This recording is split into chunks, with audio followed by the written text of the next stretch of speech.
right, folks, it's about time we bring up our headliner. She is an award-winning comedian, a crowd favorite. Curve Magazine named her one of America's funniest lesbians. Give it up for Mina Hartong!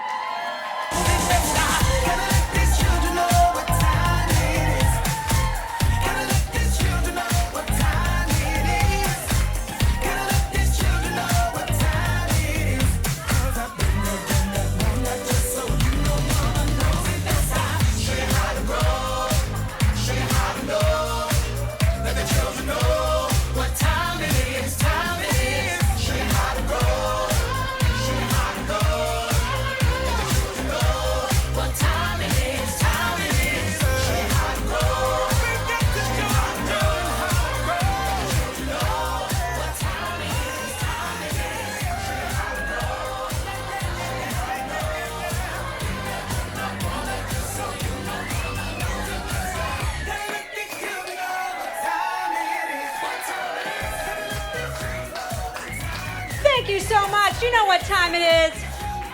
It's time for Les Out Loud. I'm your host. Thank you. I'm your host, Mina Hartong. And my pronouns are she, her, and anything that's about me. I'm good with that. Give it up for the youth. Aren't the youth amazing? Give it up for Kutcher Wagner on Lights and Sound. Speaking of youth, I love the youth. You know, they don't talk to me much anymore except at Pride. And they'll come up to me, they'll be like, hi, can I talk to you? Okay, feelings.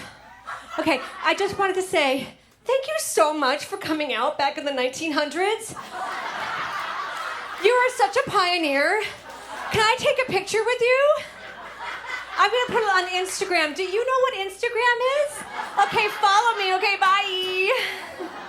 Do I know what Instagram is? It's that frame with all the pictures going through, right? That's it. I know things. Snap Talk, TikTok Toe, the kids are bringing that back. I know things. They know so much more than we ever did, right? Yeah. Like, I didn't even know what a dildo was until I was 25. And then I had to go to a workshop at Good Vibrations in San Francisco to learn how to use it. Well, you remember. You were there. Yeah, it was super, she's denying it, but she was there. It was super embarrassing.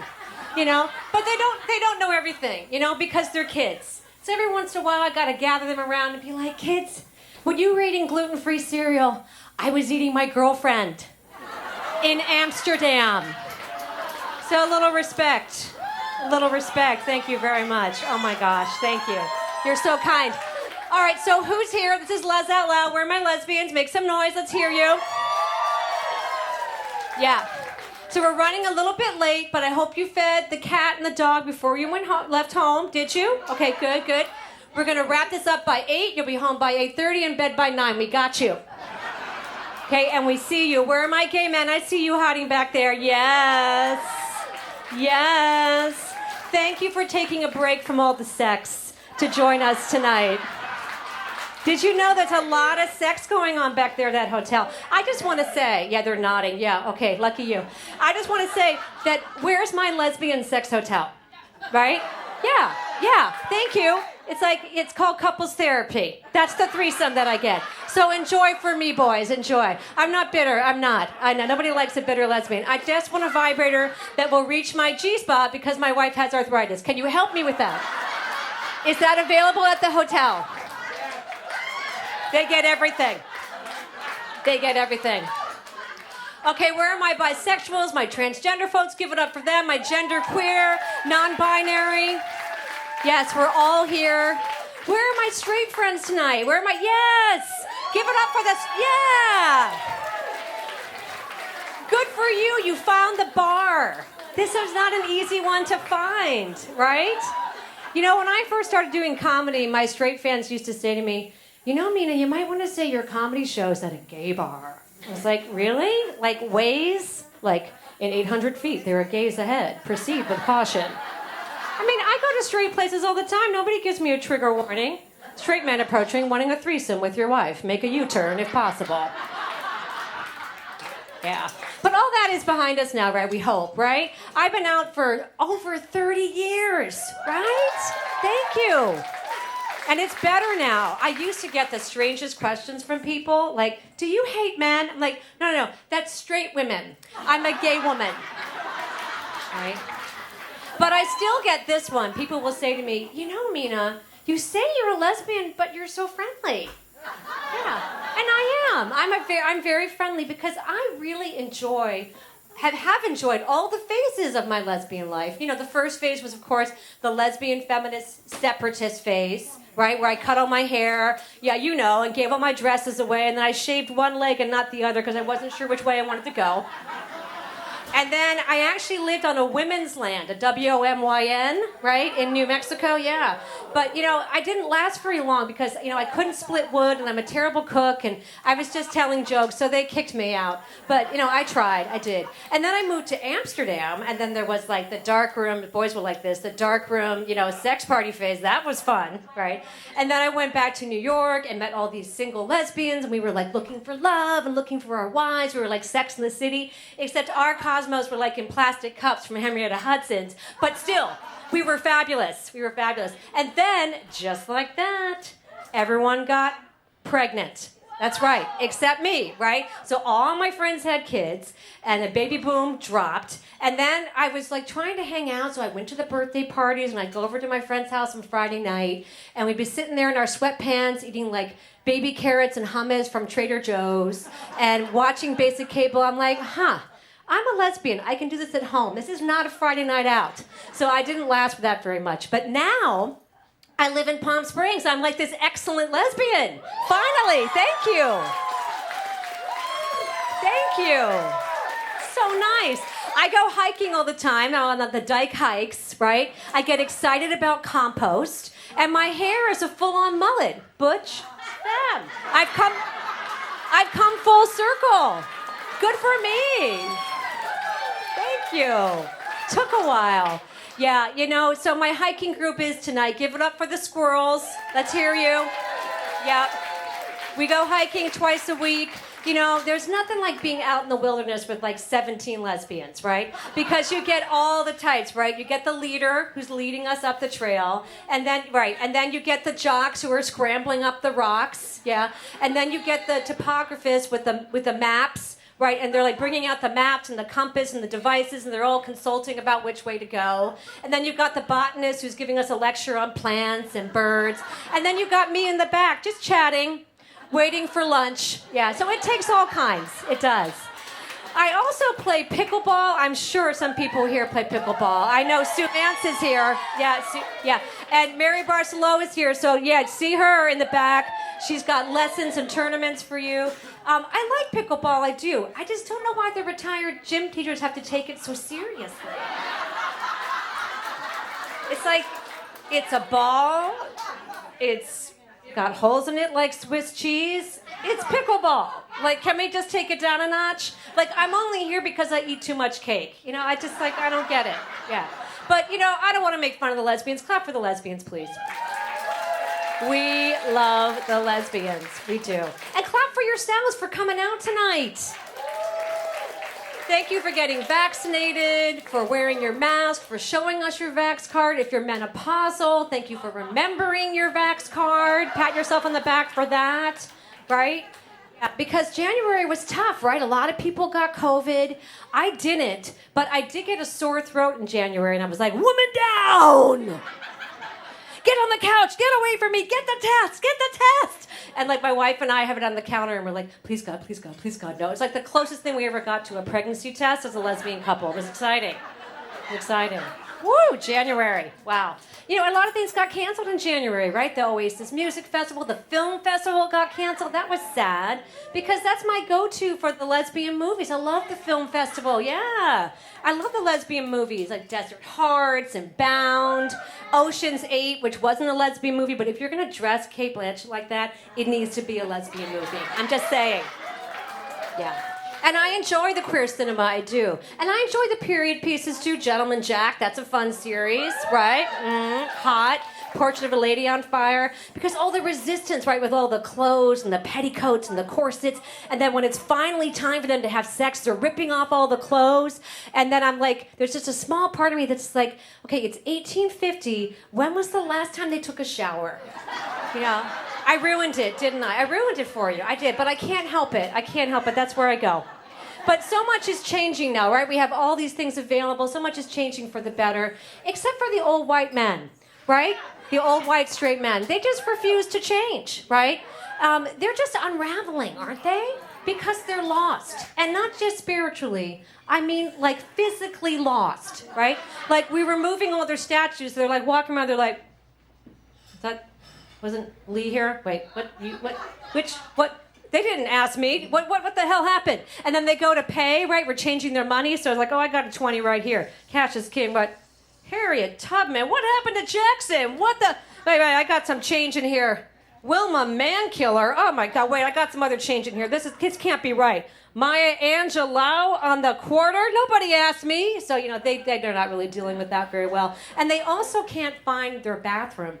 Right? Because we have all these gender-neutral bathrooms now, right? So I was in a long line, and this old white guy just sort of walked by, and he was like, that's not for me. And then he comes back, and he's like, where's the bathroom? And we're like, oh, welcome to Texas, sir. Blessed be the pea. Yeah. Enjoy your visit. Don't get pregnant while you're here. It won't end well for you. Yeah. And I love a gender-neutral bathroom. I do. It's just, I think they're so important for our community, for safety. Yes, thank you. Yes, clap for that. For visibility. I just wish, though, in the gender-neutral bathroom, I don't really love squatting to pee and then having my face right in the urinal, right? Because if I wanted a dick in my face, I'd go next door, wouldn't I? Wouldn't I, sir? Yes, I would. Yes, I would. Oh, my God. So my wife is here tonight. Clap for her. We love her. For those of you who don't know Pia, she's half Japanese and half Thai. I call her my part-Thai lover. And we love to play this game, Find the Asian, right? Because we're always, well, that's it. We have to find the Asian. I don't know exactly where she is right now, but she's somewhere. Oh, they're pointing over there. She's hiding in the corner.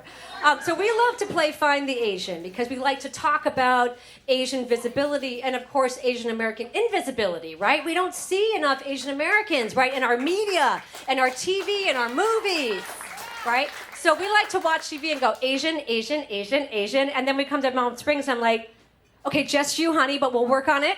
We'll work on it. You know, we also like to play it in New York, where we also live. So once we were out to lunch in Chinatown, and we saw Ang Lee. And if you don't know Ang Lee, he's a very famous film director. Brokeback Mountain, Life of Pi, right? And I said, honey, I think that's Ang Lee over there. And she's like, oh, white girl, you think we all look alike? That's my masseuse. I said, I don't know, honey. I'm pretty sure it's Ang Lee. She's like, I'm going to find out. I'm going to go ask him for an appointment. She comes back, she's like, okay, that was Ang Lee. Yeah. So point for me. Point for me. Thank you very much. My wife also loves food, and we get a little bit frustrated here when we're in the Valley because we can't find a lot of good Asian food. So we go to LA a lot for that. So we miss that. I was in the grocery store the other day in the prepared food section, and I saw Asian food, and I got excited. It was just basically egg rolls and sweet and sour chicken. So I was like, yeah, I guess we're not in New York anymore. But she is really obsessed with food. Are there any foodies here tonight? Yeah, make some noise. Okay, I love the foodies, right? I mean, she does all the research and we eat in these amazing places. But the thing about foodies is like every meal is your last meal, right? It's kind of like death row. You can't just go grab a sandwich. So like we're out trying to get a sandwich and she's like yelping it and doing a taste test. I'm like, honey, this is Dunkin' Donuts. Just pick something. Just pick something.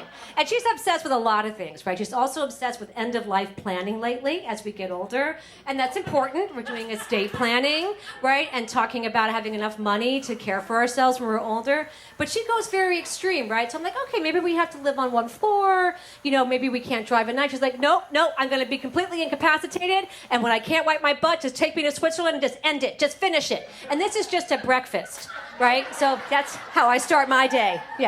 Yeah, that's why we call her badnews.com. Yeah, that's her nickname. Yeah, that's how she starts her day. And then she's also obsessed with climate change, as she should be. We all should be, right? She researches it, right? She reads about it, but her solution is that we're going to move to upstate New York in Buffalo, where apparently there's a secure source of water. So we're going to be freezing cold, miles away from our friends, and she's going to have this little farm where she's farming, and she's going to have, at the end, she's going to have like one potato, and she's like, I have a potato. We can split it 7 ways. And I'm like, honey, you don't even like people. So what are you hanging out for? So that's our Pia. That's our Pia. We love her. We love our badnews.com. We do.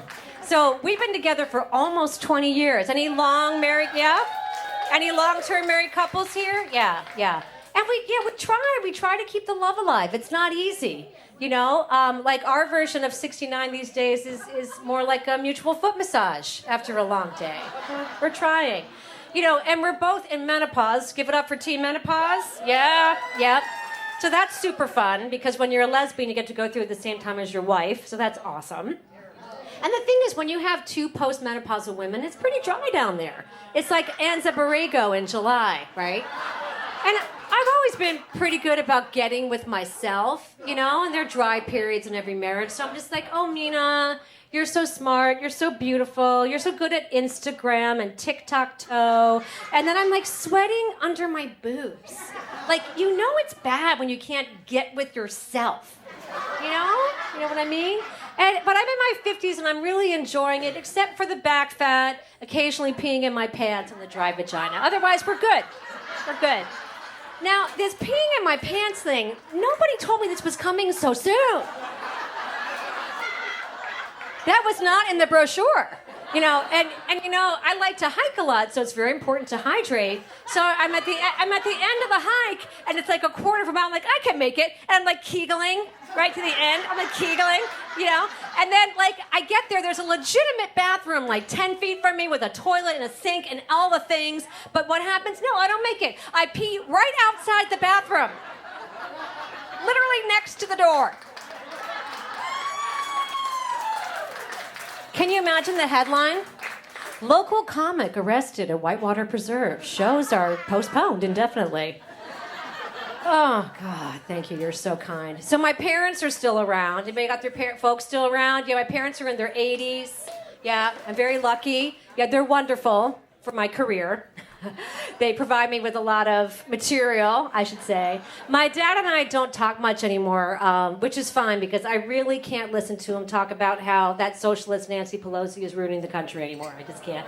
Yeah. So we text a lot right now. But I do miss his voicemails, though, because when we first got cell phones, he didn't understand that when you leave a voicemail on a cell phone, you don't have like an answering machine where someone can hear you.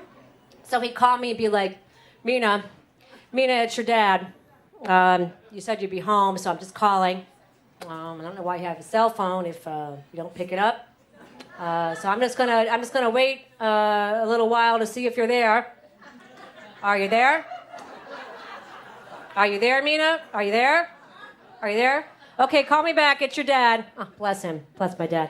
And the thing about my dad is that I have 3 brothers, and he's much more into his sons than he's into his daughter, right? Especially my older brother, he calls him the Crown Prince, right?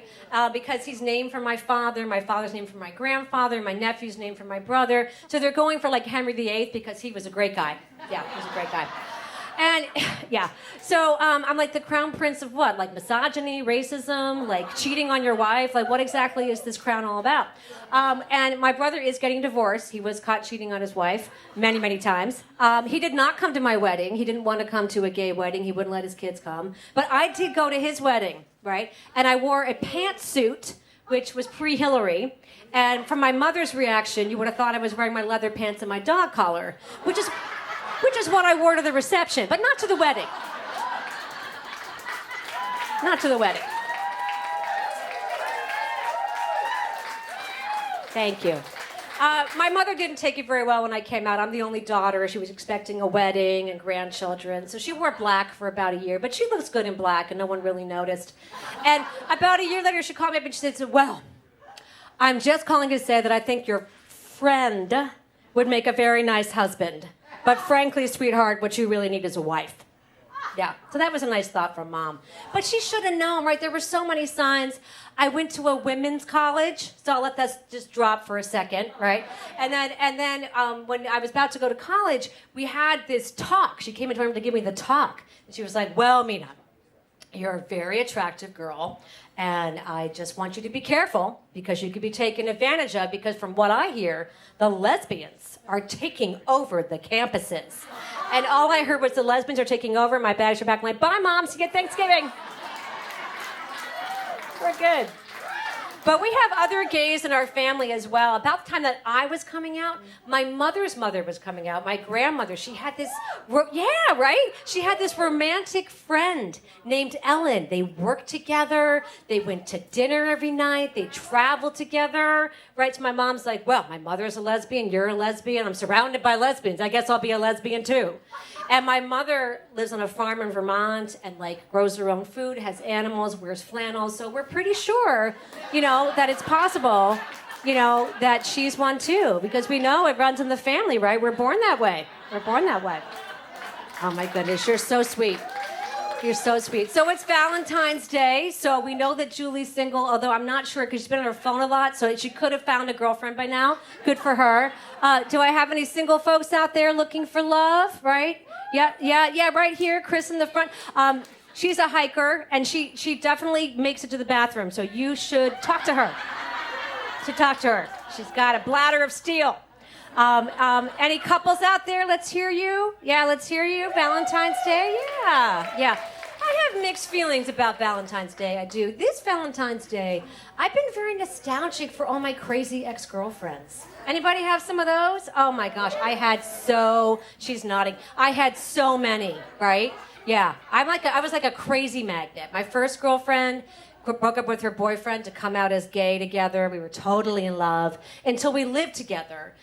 She had an eating disorder, and so she would arrange her food in a certain way in the fridge, and I'd move it, and she'd come home and she'd be like, Mina, this is a trust issue. I'd be like, honey, that's broccoli.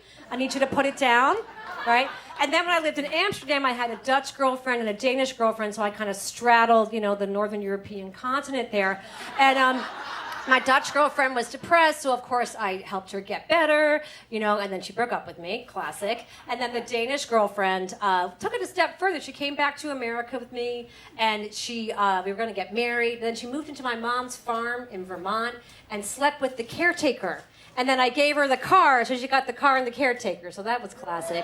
Another one was had an addiction problem, and then I also had some kind of crazy lesbian friends, right? And I had no idea back then.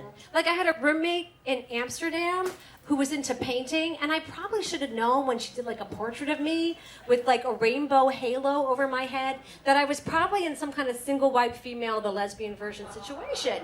But I just didn't think anything about it. So for all of you out there who have crazy exes, or maybe you're sitting next to your crazy girlfriend right now, don't despair, because this song is for you.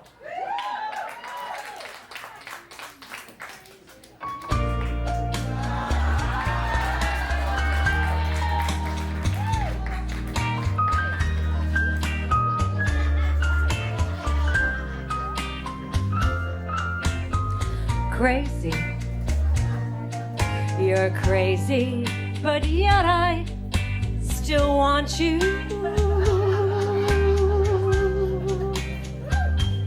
You're crazy, something that I always knew.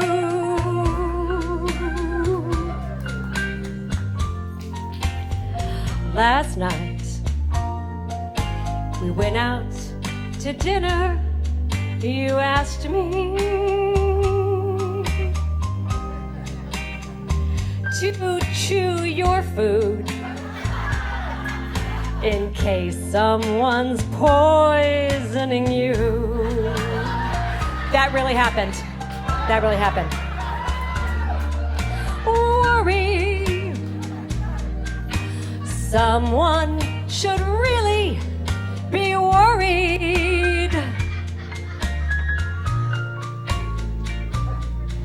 about me. And why do I still want you?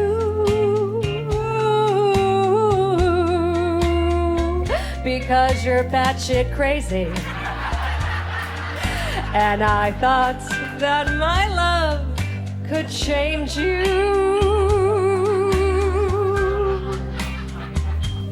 I'll find a new honey, but you'll spend all my money, and I'll still be in love with you. Because I'm crazy for thinking that my love could fix you.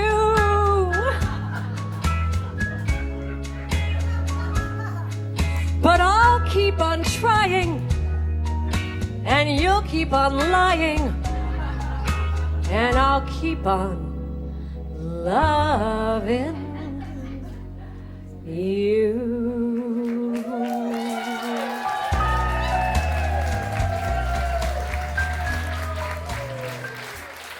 Thank you so much. You're so kind. You're so kind. Give it up for Cathedral Sound. Woo! So let's give it up for the lesbian organizers out there. There are a lot of them. That's right. Marianne is in the house tonight. Marianne, will you stand up? Marianne writes an email every week. Get on her list. Completely volunteer, keeping us connected.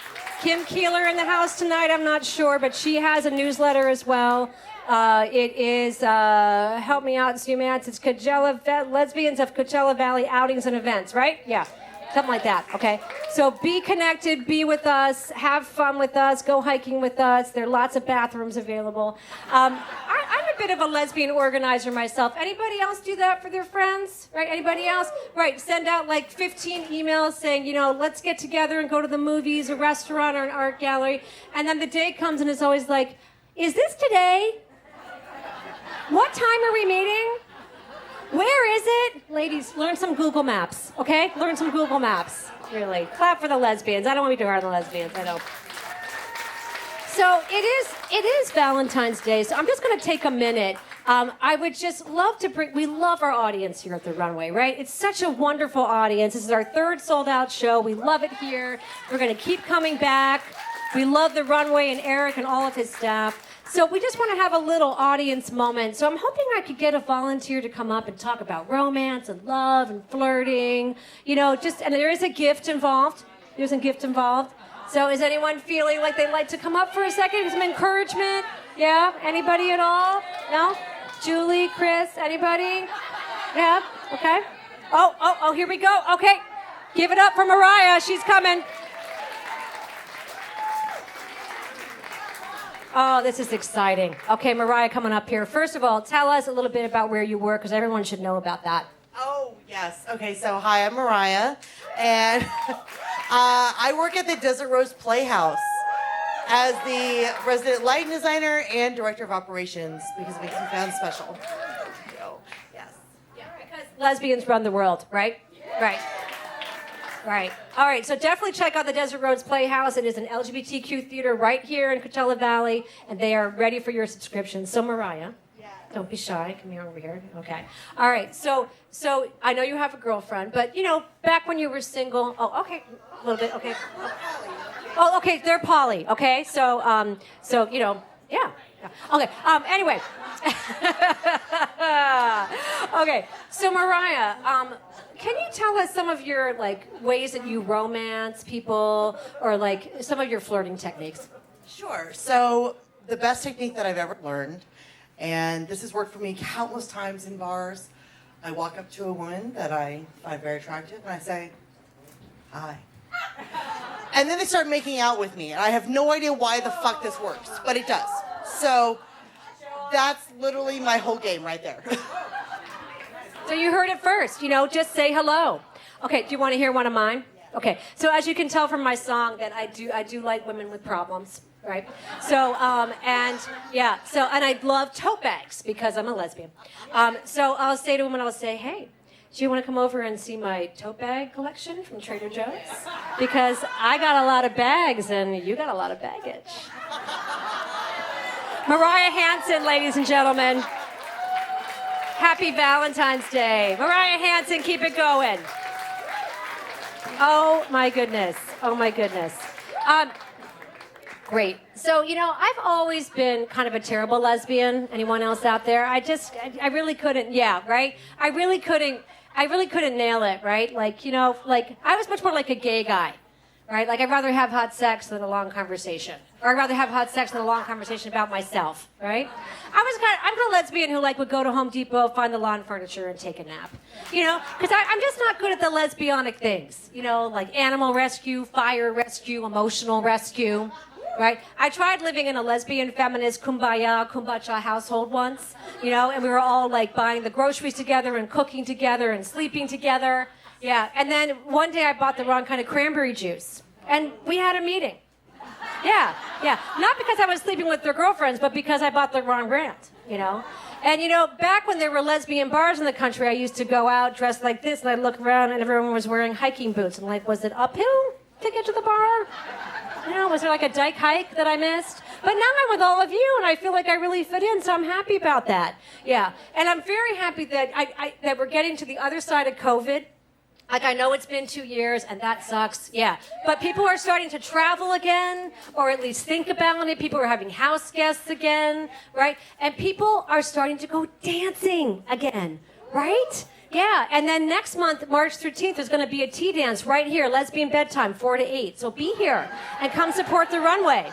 And let's dance again. Because that's something that I've really, really missed, the dancing. I want to end tonight with some of my dance moves. And if you feel, it's been a long 2 years of COVID, so if you feel inspired to dance, please don't hesitate to get up and dance with us. So Kudra's going to bring up some dance music from the 1900s, which is when I came out. Okay.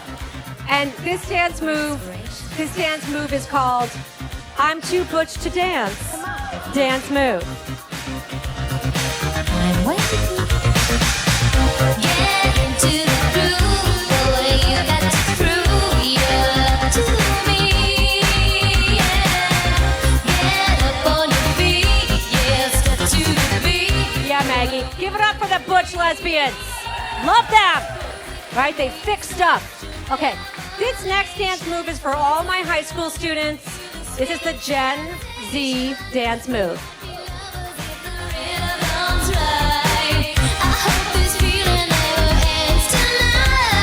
Oh my God. This song is so vintage. Is this Katy Perry? This is so great. Hi.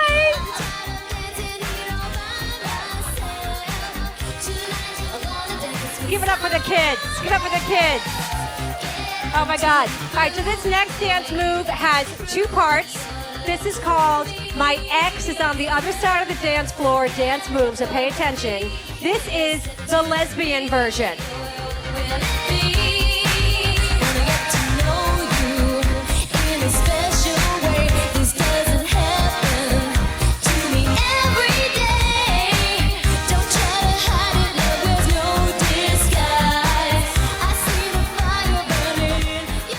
All right, this is the same dance move. This is the gay man's version. I lock the doors where no one else can see. I'm tired of dancing here all by myself. Tonight I wanna dance with someone else. Get into the We can learn so much from you. Teach me. Teach me. This next dance move also has 2 parts. This is for my straight friends out there. Give it up for our straight allies. All right. This is also in 2 parts. This first one is a bachelorette party in Palm Springs gone wrong dance move. Just let the music set you free. Touch my body, move in time. Now I know you're mine. Clean up your stuff, girls. Jeez. Clean up after yourselves. Where are my straight guys out there? I know you're out there. Eric's around here somewhere. Okay, this is for all these guys. They know who they are. This is the straight guy who's totally straight, except at a wedding where he gets a little bit gay. I lock the door where no one else can see. I'm tired of dancing here all by myself. Tonight I wanna dance with someone. Listen, if you say so, man, this is a safe space. Okay, if you say so. Thank you. So, before I go, I just want to thank the Runway again, the L Fund. Keep donating. Tip your wait staffs, right? Buy drinks, buy food, come back, eat here, dance here, support our local businesses so we can keep this show going. Thank you. This final dance move is for all those gay men out there, and they know who they are. They are those gay men who have had too few dance lessons and too much dance space.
Mina Hartong, thank you so much. Let's bring all your performers back up here. These amazing women, Lynn Philippi, Mei-Ling Tom and Carla Culbertson, and Shelley Speck. We thank you, we see you. We are Les Out Loud. I'm Mina Hartong, and we will be back.